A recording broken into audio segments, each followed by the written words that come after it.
Hit Film Sensei here. In this video, we are going to talk about how to animate your lightsaber blade. In the last video, we talked about how to paint that blade on there. But right now, it's not animated, so it's just sitting there. If I actually scrub through this timeline as, the blade prop moved, but that's not moving at all, right? So we want this to move with our blade prop, okay? So we're going to talk about the basics of animation in this video. So here's the first thing I'm going to do. I'm going to turn off my blade so that I can actually see my prop, okay? But I'm going to open up the properties and click on the mask so I can see the mask, and I'm going to go to my freehand mask tool. That way I can see it. Now I'm going to use my mouse wheel and zoom in here a little bit, and what I want you to notice is this, okay? Although it doesn't look like it, this blade prop is moving ever so slightly. So if I start scrubbing, I grab this, you can see how that's moved. See how that has moved? And that means that I need to move the mask, okay?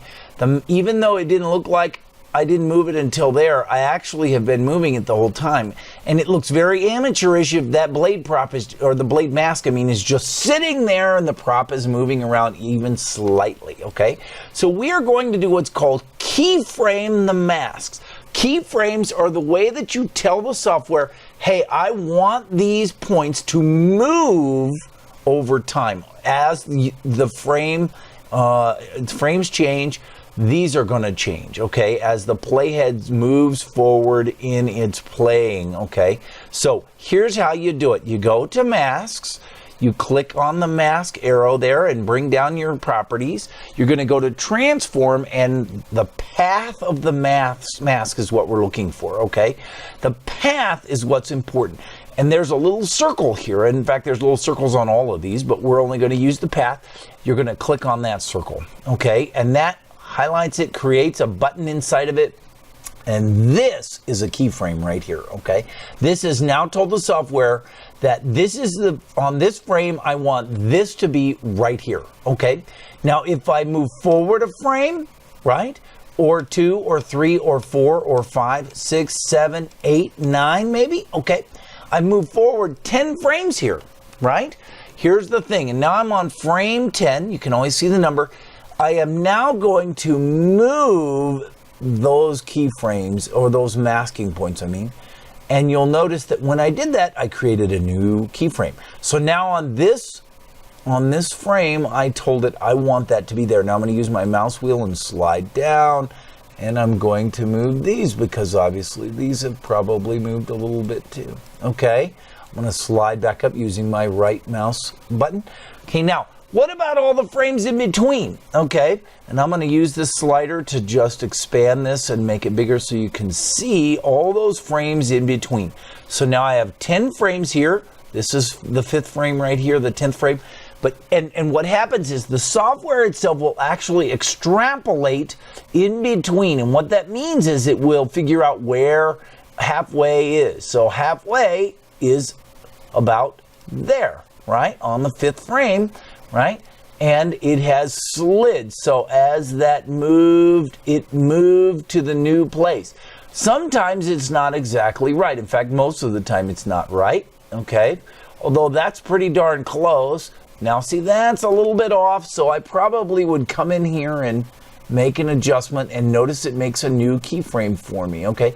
But I don't have to actually do every single frame. A lot of times I can use the software to get the extrapolation right, okay?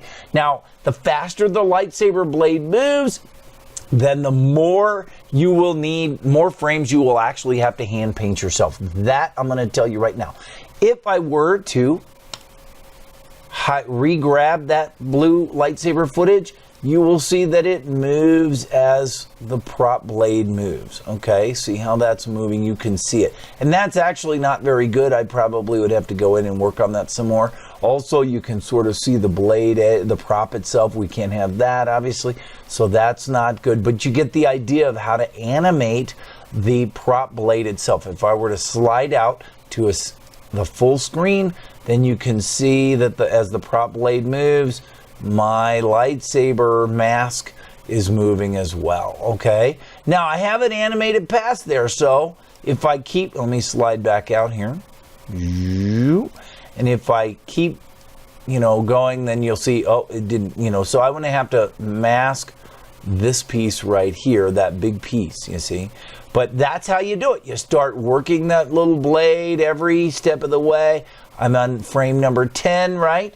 So now I'm going to click back on my path, grab my mask tool, turn this off, maybe advance another 1, 2, 3, 4, 5 frames. Come on in here, make some adjustments, okay? Advance another 5 frames, 1, 2, 3, 4, 5, make some adjustments, right? Maybe go back and double check and see how that looks, right? But that's the idea, is I want that mask to sort of follow the prop, okay? And that's how you do it. But you have to have this keyframe clicked, because if it's not on, you can mess around with that mask all you want and it won't actually register it. So it's very important that that's on, and make sure that it is recording what you want it to do, okay? 1, 2, 3, 4, 5, here we go. We're gonna adjust again, right? But I'm gonna let that software do as much of this work as I can, see, okay? In between, in the extrapolations, and I still will have stuff that I have to do, but you know what? It's gonna be pretty good. Oh, now it's starting to really move here, right? So I'm gonna go to the end of where it really starts to move. Okay, then watch. 1, 2, 3, 4, 5. Yeah, it's really starting to move now. So I'm gonna have to really move these. Okay, and then back up. 1, 2. See how far off those are. Maybe adjust those. Move forward a frame. See if that's pretty close. And we're gonna have to adjust that too. Back up to here. Yep, that's off. We're gonna have to adjust there. See? And this is how you do it, right? You just do it 1 frame at a time. Hopefully you can get a little bit of extrapolation going on there, right? Okay, there's another frame. I would probably have to do that one separate and individual. And of course I'd be doing the other ones too. When you turn on the blade prop, then you can see how that is moving with the prop itself, right? And that is how you animate those keyframes, and you animate the blade to actually move with your prop. So if you have any questions, leave them in the comments below. Otherwise, thanks for watching.